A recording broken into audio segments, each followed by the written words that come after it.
Doktorlar qamaladi. Kokosh barchasini pul uchun qildi.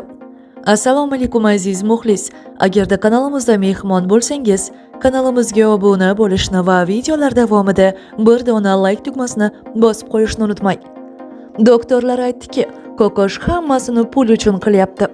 Kokosh reklama qilgani uchun yana bir necha odamlar kelib, shu doktorlarga operatsiya qildirgan. Yana bir jabrlanuvchi ayolning aytishicha, doktorlar operatsiyani YouTube'dagi videoga qarab qilishgan.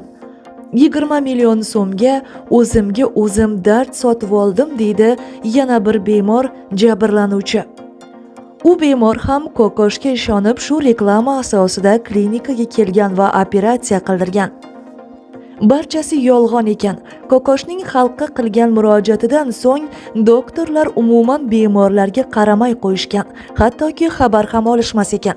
Doktorlarning aytishicha, Kokosh eski rasmlarni qo'yib, shantajlik qilyapti va bizdan katta miqdorda pulni talab qilyapti. Xo'sh, savol tug'iladi. Agar shunday bo'lsa, Kokoshga pul berilmadimi? Yoki bo'lmasam nega Kokosh bir oydan buyon klinikada ahvoli yomonlashib bormoqda? Operatsiya bo'lgan boshqa bemorlar ham doktorlardan norozi va klinikadan ketishmoqda. Faqatgina bu emas, boshqa bemorlarga ham qarashmayapti. Doktorlar Kokoshni o'zini sigareta chekib o'tirgani uchun shu ahvolga tushdi va ahvoli yomonlashdi deb aytishdi.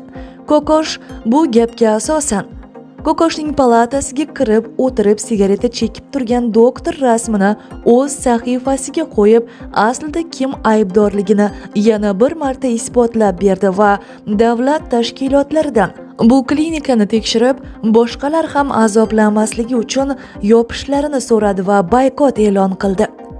Bu klinikada tozalik ham yo'q, doktorlar ham yaxshi emas, dori-darmonni esa aytmasa ham bo'ladi.